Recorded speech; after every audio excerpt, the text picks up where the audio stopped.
Welcome back to League Unlock, all you beautiful individuals. Eric and Mark with you guys. And I think overall, people would say the first year and a half of franchising in North America, despite the branding not being as good as the LEC in Europe and all the content coming out, it's been a success. And teams have been making money, even though we don't know the actual numbers. But apparently Clutch said, we're making enough money that we can just get out. We can get out before the summer split because they are selling their majority stake, the Houston Rockets, selling it to the Philadelphia 76ers, also of the NBA, for 20 mil. A cool 20 mil. What did they pay to get in?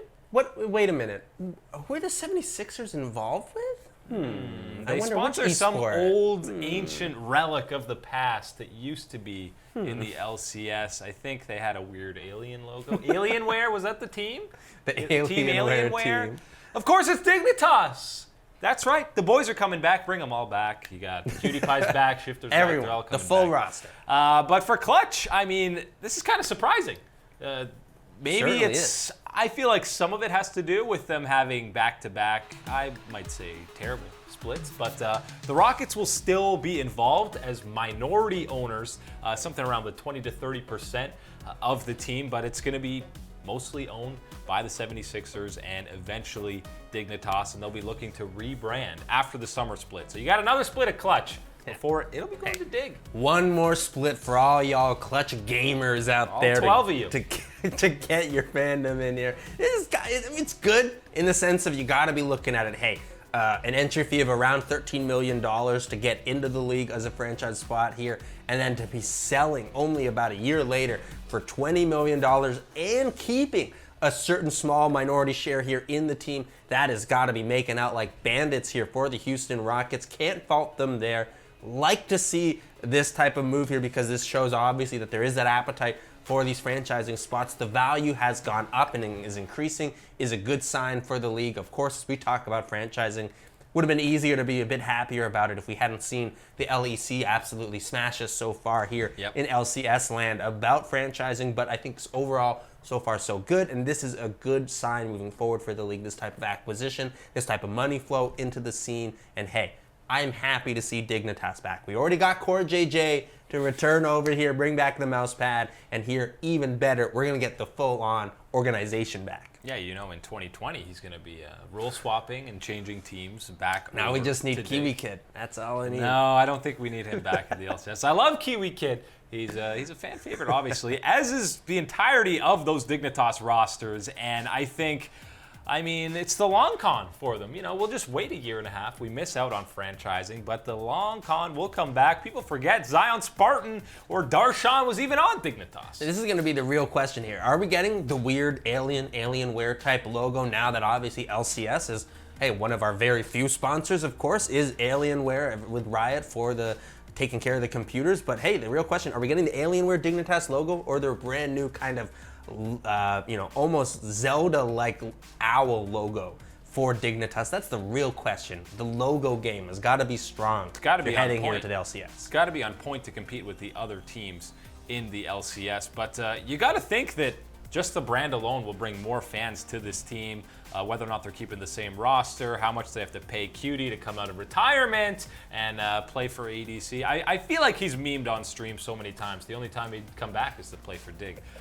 So maybe that's exactly what we'll be seeing. But I mean, for outside investors, you got to be excited for how much money Clutch or the Rockets are getting for selling it so early. Right, and you got to understand here that this isn't just, Dignitas coming in as, hey, let's just throw some money back in, we'll get back into League of Legends, and we'll have a little bit of fun here. You need to understand that over the past couple of years, for sure, Dignitas as an organization has seriously changed their outlook towards esports and the way that they manage a lot of their properties there, and how serious they take it, how focused they are on being improved versions of themselves and reaching new roster heights here. I think that is an exciting thing to see what they've done on the side of infrastructure with CSGO and other titles. I'm really excited to see them back here with League of Legends. And for Clutch, barring some amazing run in the summer split, their history will be written down for that upset against TSM in the quarterfinals, which, I mean, it is a big page out of history. But outside of that, I mean, I was underwhelmed by their overall performance in the LCS. But they got one more split